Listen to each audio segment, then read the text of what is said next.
What's going on, all you minties? Uncanny Omar here from Near Mint Condition, the home of collected editions. And today, I'm going to be going over these trade paperbacks coming out from Marvel Comics this week. So, let's get started.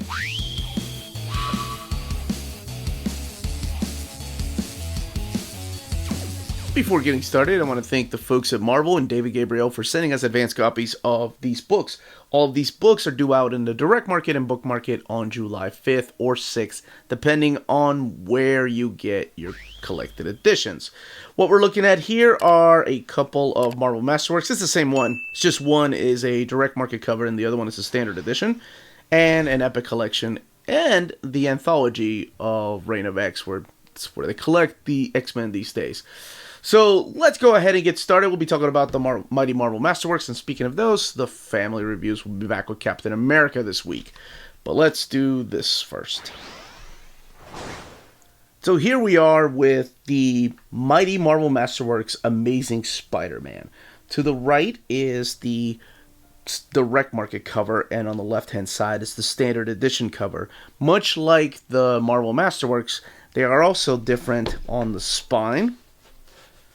See the direct market cover up here and standard edition cover, and on the back of the book. This will tell you that this is a volume 3 of Amazing Spider-Man, whereas this will tell you this is a volume 14 if you're collecting all of the Mighty Marvel Masterworks. So like I said, much like the big Marvel Masterworks, this is of course limited. And once the print run is gone, I'm not sure if they will reprint. This they'll keep reprinting. I guess as long as it's still a popular format. And they have been. Some of these have been selling out, and they've had to do a second printing of volume 1 of these. I love these. I love collecting these with my kids. They love reading them. And as I mentioned, the Captain America volume 1 will be coming out. I think that's the family review. That's the next family review we're working on. This particular volume has 224 pages and retails for $15.99. And this will tell you right here that collects Amazing Spider-Man 20 through 28 and annual number 2. And it will tell you the same thing back here. So there's no difference there. We usually do the thorough overviews when we do the family reviews. But this does have the J. Jonah Spider Slayer robot, which is one of my favorite ones. So this is still Steve Ditko and Stan Lee working together to tell the further adventures of Peter Parker / Spider-Man, still having issues in high school and still having issues with the Green Goblin. So the stuff has been collected before in Epic Collection. It's been collected in Omnibus format, Marvel Masterworks format. So it's widely available, but these to me feel more like something for kids to get into. And I think it's a great way, and there's nothing wrong, like I've always said, with adults buying these either. Now, the books are identical on the inside. The only difference really is just what's on the outside. There are extras in the back. I love that they even throw extras for these books. And when people say, is it suitable for kids? I get that question a lot. Absolutely. These books were written for kids. People tend to forget that. There's the robot right there, the Crime Master. Those are pinups. Scorpion and the Beetle. And then some original artwork here from Amazing Spider-Man 27. But yes, these were written back then in the 60s for kids, and they are still good for kids. A lot of things like the dialogue and, some of the things, like I think my daughter pointed out, that was the cutest thing, because things like that I never noticed, but she was explaining why there were only white people in the school at the time. It's before the integration. So I thought that was really interesting that she noticed that. When I was a kid, I didn't really notice things like that. But I think it's probably because, I think when she reviewed it, she was 12 years old. It's just things that they probably talk about in school these days. But yes, this is Volume 3 of The Amazing Spider-Man.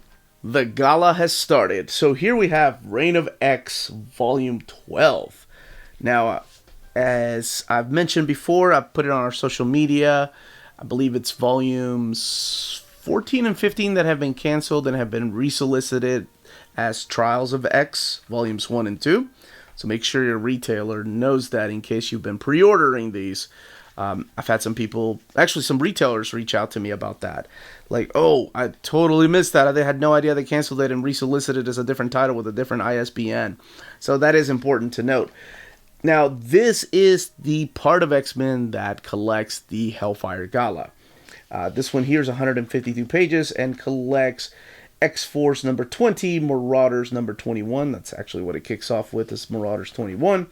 Hellions number 12, Excalibur 21, and X-Men 21. This, of course, being part of the Reign of X era, which follows up the Dawn of X era. So it's after the House and Powers of X, or 10. I guess it depends if you've read it or not. But this is the Hellfire Gala, where the X-Men they decide to have a huge party on Krakoa and invite even non-mutants to come over and celebrate with them. So it's a huge celebration. This also marks the final issue of Jonathan Hickman. Issue number 21 is his last issue of X-Men, and then Jerry Duggan takes over the book. As a matter of fact, this collects the new team. Like, it shows off the new team that people voted for. The interesting thing about even this collection, like the hardcover, it collects the classic X-Men issue all the way back here. It's the backup story of the Hellfire Gala. And Sebastian Shaw and Emma Frost, of course, they weren't dressed as classy, if you will, like they are now. Although, I guess they were always dressed kind of for a party back then, if you were a member of the Hellfire Club. But, oh god, I love this issue of Hellions. It's like they don't really fit in. It's like the one group they really didn't want to invite. I can't wait for that omnibus. So, the thing is, this has been collected in trade paperback already. It's been collected in the X-Men Hellfire Gala hardcover. So I wonder if people that own it that way, if they will still buy this because they have the rest of the Reign of X books. If you don't have this, then you're going to have a gap, right, in your anthologies of volumes 12 and I think 13. Because it all leads into the Trials of X. But when people ask me where to read books like Inferno, I keep Inferno after X-Men Hellfire Gala. That's where I keep the book, and that's where I decide to read it. Because there are a lot of events that happen in the Hellfire Gala, especially with the new team and things like that. And, of course, Jonathan Hickman leaving the book. That's where I put it as a bookend. And speaking of Jonathan Hickman leaving the book, I actually got to talk to him at Heroes Con. I found out why he left X-Men. So, hopefully I'll get to interview him one day, and he can tell you himself. But yes, this is the final issue with Kevin Feige making an appearance there of X-Men. Let's look at the back here for some extras. So here are the different variant covers with the designs for, oh my goodness, Emma Frost's outfit. My gosh. It's not like she needs a ridiculous outfit to stand out. I mean, her outfit in general, her classic, I really thought that was Will's Portacio Hellfire Club outfit, I think always stood out. Her and Celine. But here's the character designs for the rest of the characters. I think in the hardcover they actually tell you who designed the costumes. Daddy Colossus right there. And then, of course, some more designs. Russell Dauterman. Russell Dauterman actually did a lot of the designs here. The book has 152 pages and retails for $17.99, and that is Reign of X. Here's for all you spine watchers out there to remind, smash that like button, subscribe, and ring that bell for notifications. All that helps with our YouTube algorithm and our channel keep growing. Alright, let's keep going with this video, show, segment. You know what I mean. Last but certainly not least is the latest printing of The Amazing Spider-Man Great Power. This is Volume 1 of the Epic Collections. And from the years 1962 to 1964, collecting Amazing Fantasy number 15, Amazing Spider-Man 1 through 17, and Annual number 1. And here's what the spine looks like, which we just saw a few seconds ago. But this is the classic stories. This is the ones that introduce us not just to Peter Palmer. Ha! That's right, Peter Palmer. It's intact. Okay, so let's talk about that. It is intact. Like, they don't take out any of the mistakes they made, like calling Peter Parker Peter Palmer for an issue. What was it that they did? I think Liz Allen's dad was named Mr. Brandt in one of the issues in here. So there were a couple editorial mistakes because, I mean, they were working on a skeleton crew and producing all these books. So mistakes were made. But yes, this tells the origin of the Amazing Spider-Man, which, was the last issue of Amazing Fantasy. So after Amazing Fantasy number 15, it was canceled, but not before introducing the world to the Arachnite right here. And then there's an announcement from the editor saying, hey, we're going to be making Spider-Man monthly titles. So come back. Make sure you pick up Amazing Spider-Man issue number 1. And issue number 1 has the big meetup with the Fantastic Four. So that must have been huge, right? Like, I'm sure first time, like, people went out to get these issues that were trying to find the number 1 issue of Spider-Man because of the popularity of Amazing Fantasy number 15. My father-in-law, Astonishing Melanie's dad, I remember him telling me stories that they used to trade comic books back then. And the one that he always looked for was that Amazing Spider-Man number 1, because he had Amazing Spider-Man 15, which he no longer did when I met him, believe me. He ended up trading it for something else, like a candy bar or something. But he was trying to find Amazing 1 because the town he lived in did not, like, the pharmacy didn't get it. So he had to try to find it from, like, out-of-town kids and try to trade for it. But here it is, issue number 1. That will always remind me of Glenn. He was a super cool guy. It's a story with a chameleon.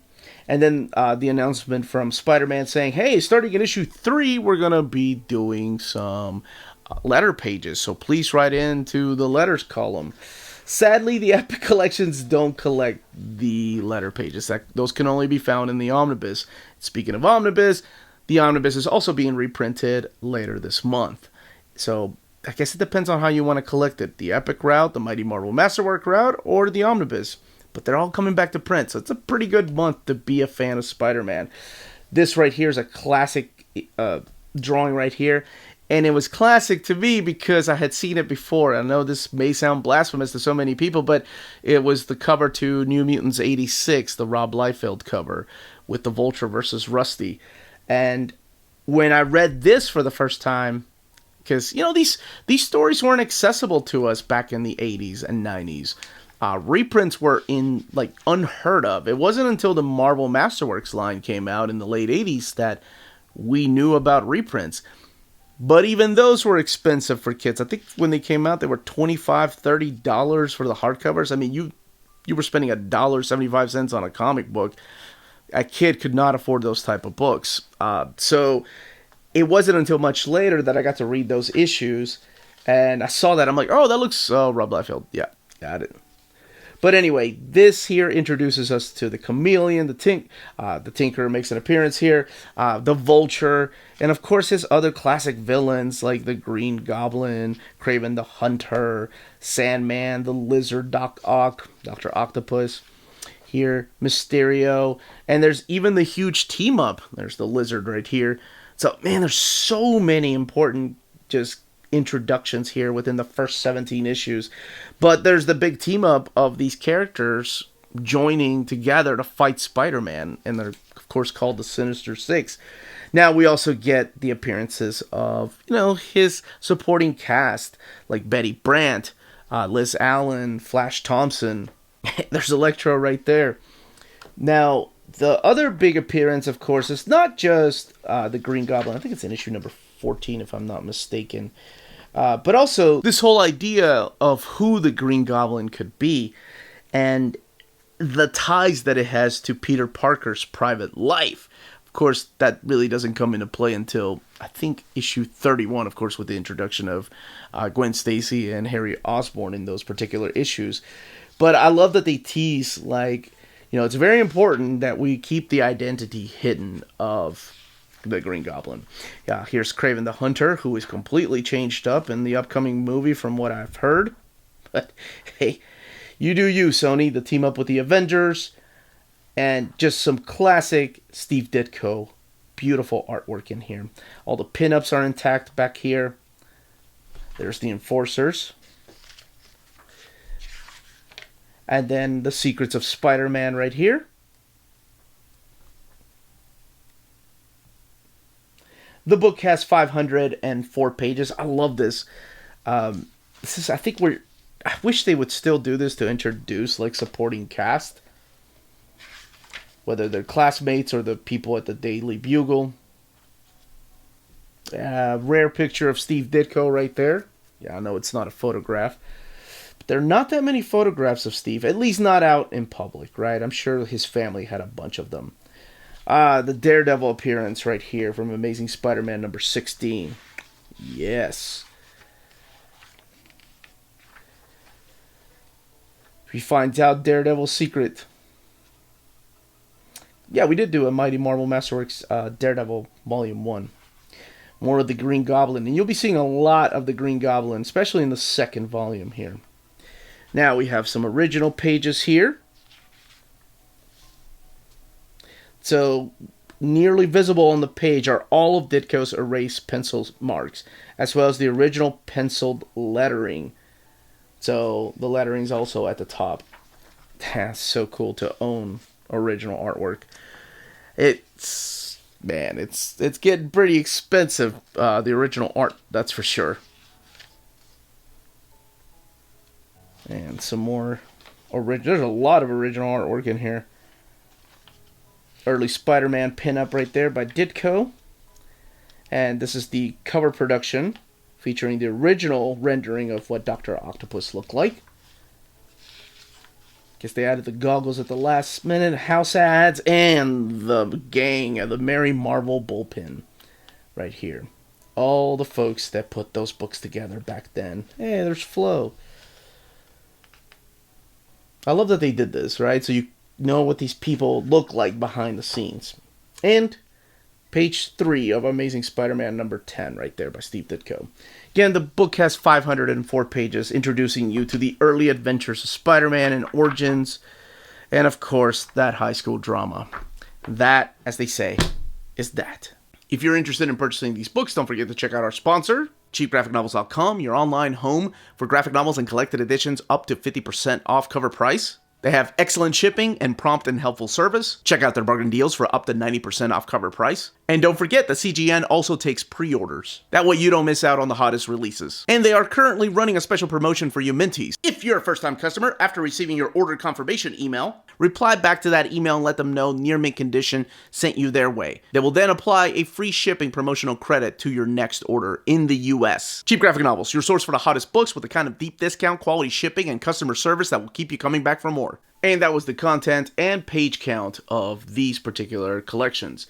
Let me know in the comments down below if you're going to be picking up Spider-Man in this format, or if you're going to wait for the omnibus, or if you're picking up the Mighty Marvel Masterworks, and if this is your way to collect the Reign of X era. Now, I do have a question. Will you be picking this up even if you already own the Hellfire Gala trade paperback or hardcover? Are you a completist that you can't have a missing volumes 12 and 13 on your shelf? Or I'm sorry, 11 and 12, I think. Regardless, this was the Uncanny Omar. If you have any more questions or comments, leave them down below. Smash that like button, subscribe, ring that bell for notifications. Everyone stay healthy and safe out there. Much love.